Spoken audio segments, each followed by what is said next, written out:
자, 투데이 핫 이슈 인터뷰 시간입니다. 지난 24일에 북한이 전격적으로 ICBM을 발사했습니다. 그런데 왜 이 시점에 ICBM을 발사를 했는가, 어떤 의미를 가지고 있는가 하는 점이 궁금해지는데요.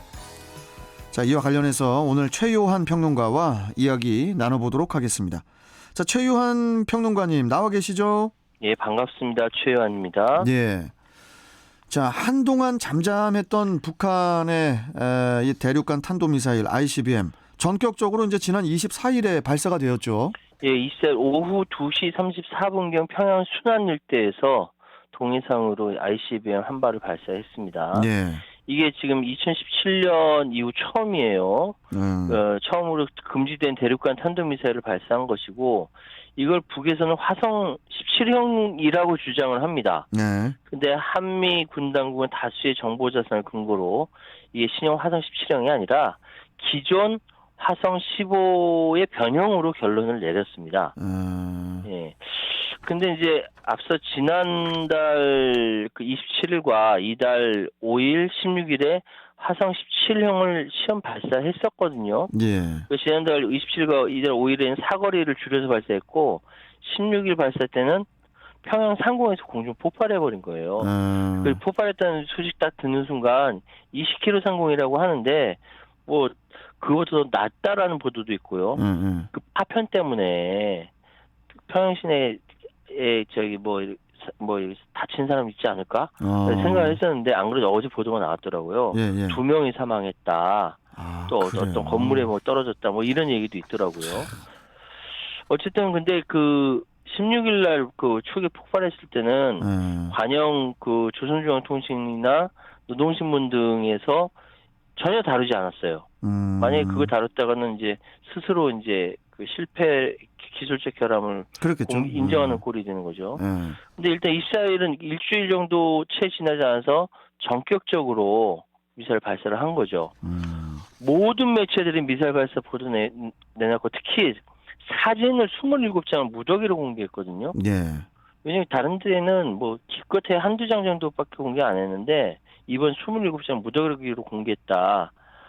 아마 그만큼 자신 있다 뭐 이런 얘기가 아닌데, 아닐까 하는데, 이게 이제 15형이냐 17형이냐 말이 많고요. 일단은 뭐 김정은 위원장이 용감히 쏘라라는 친필 명령서를 했다라고 하니까, 예, 그렇습니다. 예. 이번에 발사한 미사일은 지난 2017년에 발사한 그 화성 15호보다 크기도 더 크고 또 무게도 더 이렇게 나간다고 알고 있는데, 예. 네, 좀 차이점이 어떻습니까?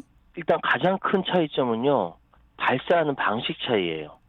예전에 2017년에 화성 15를 발사할 때는 이동식 차량은 미사를 옮깁니다. 그리고 판상형 발사대에 따로 이렇게 올렸어요. 근데 이번에는 그 이동식 차량 그 트럭 거기에서 바로 세워서 발사하는 거예요. 네, 그렇게 쏘더라고요, 그걸. 이게 시간 단축할 수가 있겠죠. 이전 발사했던 북한의 ICBM들에 비해서는 진화한 ICBM이다 이렇게 이야기가 나오고 있고요. 재원도 뭐 여러 가지 말이 많은데, 그 중에 이제 특이한 거는 이번 길이가 22에서 24m로 추정됩니다. 이거는요, 미국이나 중국, 러시아의 ICBM보다 더 긴, 세계에서 가장 긴 대륙간 탄도미사일입니다. 그때 조선중앙TV에서는 이야기할 때 최대 정점 고도 6,248.5km까지 상승하고 거리 1,090km를 4,052초간 비행하여, 이렇게 표현했는데요.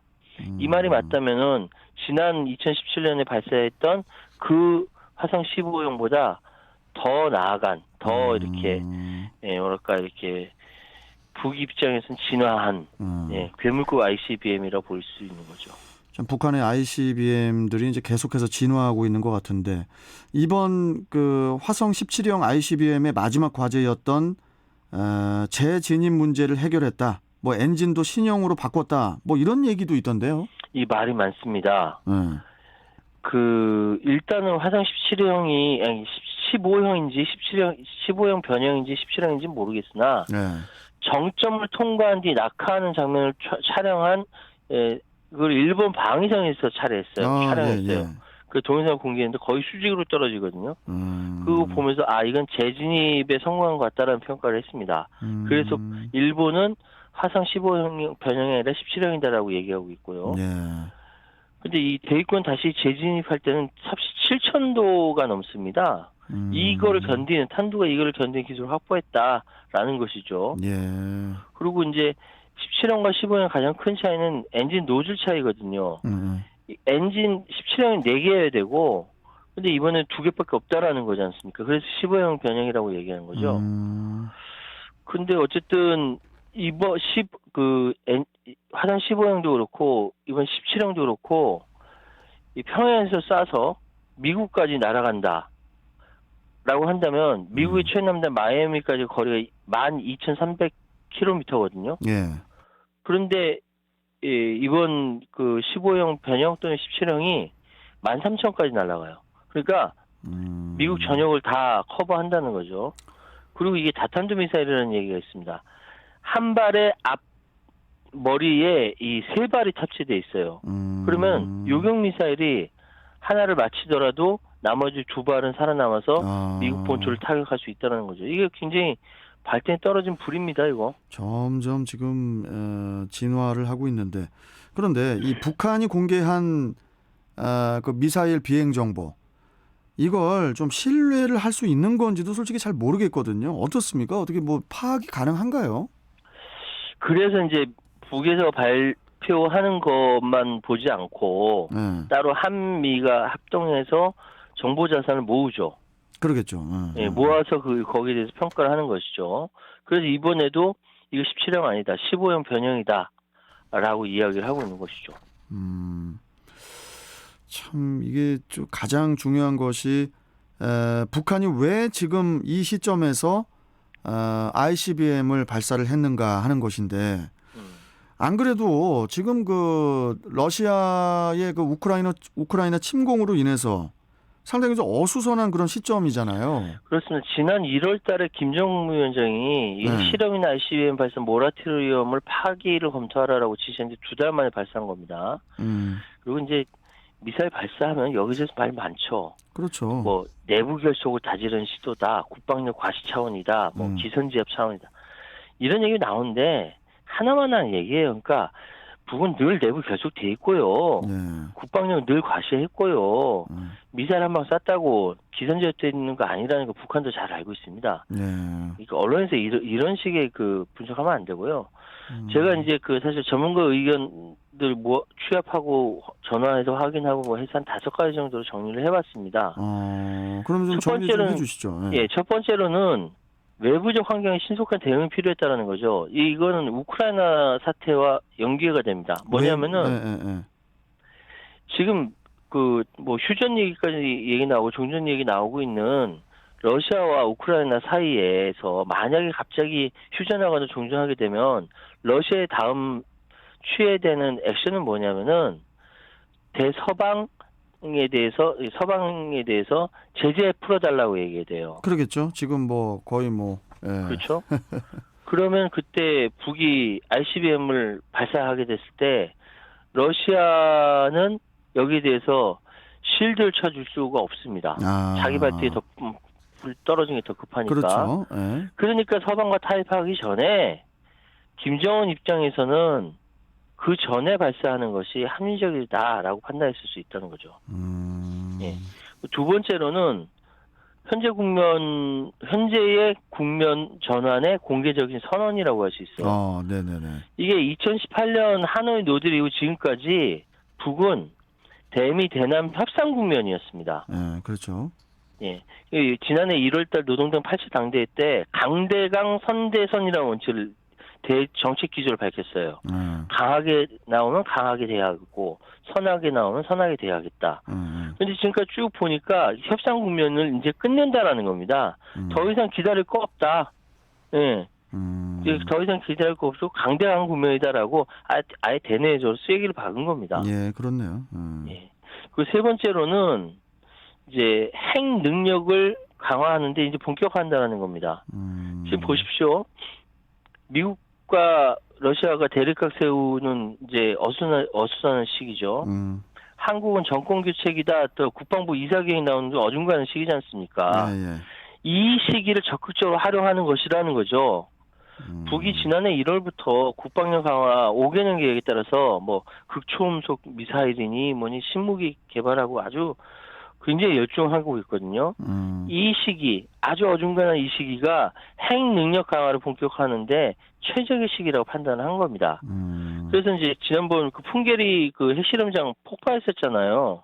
예. 이 옆으로 지름길 뚫는다는 얘기도 나오고 9월달에 핵실험한다는 얘기가 나오는 이유가 핵 능력 강화를 본격화한다라는 그런 의미가 있는 겁니다. 매번 이 북의 핵 능력은 강화가 되기만 하고 그만큼 좀 우리 한반도 위기가 심화된다는 그런 생각의 마음이 상당히 또 무거워지는데. 예.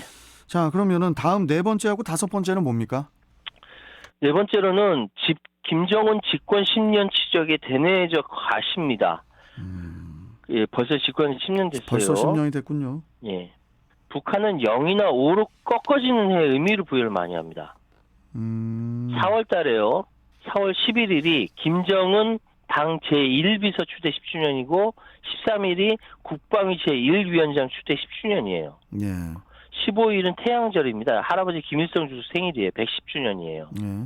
또 25일은 조선인민혁명군 창건 90주년이에요. 0으로 다 떨어집니다. 땡땡하게.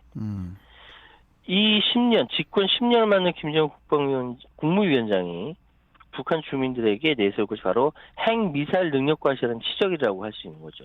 이거 중요하게 생각합니다. 그렇네요. 마지막 다섯 번째로는요. 정권 교체기, 대한민국의 정권 교체기 새 정부 대응 강도 떠보기입니다. 이게 5월 10일 전에 미사일 발사를 통해서 대응 강도를 떠보는 겁니다. 특히 윤석열 당선자가 이야기했던 그 예전에 김정은 버르장머리 발언이 있었지 않습니까? 여기에 대한 경고 메시지예요. 그래 쌌다 어떡할래? 라는 겁니다. 그런데 북한이 이미 2012년도에 18대 대통령 선거 일주일 전에 이미 위성 발사라면서 장거리 로켓 쏜 적도 있고요. 예. 박근혜 대통령 취임 직전에도 3차 핵실험 단행했죠. 2017년 문재인 대통령 취임 이후 6차 핵실험까지 했었습니다. 예. 그러니까 북한은 늘 그래갖고 특별한 계기점이 없는 한 이런 이제 경로 의존성, 이 효율적이지도 않는데도 계속 달려왔기 때문에 그쪽으로 계속 갈 것이다. 경로 의존성이 계속 될 것으로 보입니다. 이런 상황에서 이제 우리나라는 뭐 당연히 물론이고 미국 등 세계 각국에서 이번 북한의 ICBM 발사를 규탄을 하고 나섰죠. 그렇죠. 문재인 대통령 자신들이 약속한 ICBM 발사 유예를 파기한 것이라 비판했고요. 특히 조 바이든 미국 대통령은 그때 G7 정상회의 때문에 벨기에 브뤼셀을 방문하고 있었거든요. 네. 이때 일본 후시다 총리, 기시다 후미오 총리랑 만나고 나서 발언했는데 이거 한국과 일본의 안보에 관한 미국의 확고한 공약을 전달했다 이렇게 발언했습니다. 그러면서 한 가지 더 얘기한 게 북한과의 외교가 필요하다, 대화가 필요하다라고 언급했어요. 그러니까 아직까지는 미국이 대북 정책 기조 자체를 바꾸지는 않았다. 이렇게 말씀드릴 수 있습니다. 이번에 그 미국의 대응이 좀 특이한 것이 ICBM 발사를 공식 확인을 하고 불과 1시간 만에 제재로 이렇게 맞받아치면서 단호한 대응 의지를 밝힌 거거든요. 예. 이 부분은 어떻게 보십니까? 이번 제재는 이란, 북한, 시리아 비핵 확산법, 이란, 북한, 시리아 비확산법을 적용한 것인데요. 예. 이제 구체적으로 북의 그 제2자연과학원이라고 하는데 원래는 이제 국방과학원이에요. 여기서 이제 ICBM이니 뭐 SLBM이 다 만들어냈는데. 만들어내는 곳입니까 여기가? 예. 여기 이제 원래 국방과학원인데 70년대 제2자연과학원을 갔다가 다시 2014년에 국방과학원으로 다시 온 이름을 바꾼 이제 기구입니다. 그리고 리성철 이 둘에 대해서 제재의 이름을 올렸습니다. 그리고 러시아의 두 개 기관과 이고르 알렉산드로비치 미추리라는 사람을 제재 대상에 올렸는데 다시 말씀드리면은 다자간 수출 통제 목록에 등재된 장비나 기술을 이란, 시리아, 북한으로부터 획득하거나 이전 사실이 적발된 경우 제재를 부과하는 겁니다. 그러니까 즉각 제재를 발표를 했다는 건 그 전에 준비했다라는 거거든요. 네. 기다렸다는 거죠. 그러니까 미국은 다 계획이 있었구나. 뭐 이렇게 얘기할 수 있는 거죠. 이번에 그 화성 17형 미사일 발사가 이제 소위 레드라인을 넘었다 이런 이야기가 많이 들리던데요. 예. 이 레드라인에 대해서 좀 설명 좀 해주세요. 이게요, 사실은 예전에 미국의 그 조종관이 윌리엄 제임스 페리가 포괄적 접근 방안 추진이라는 1단계 북한 정책이 있었어요. 예.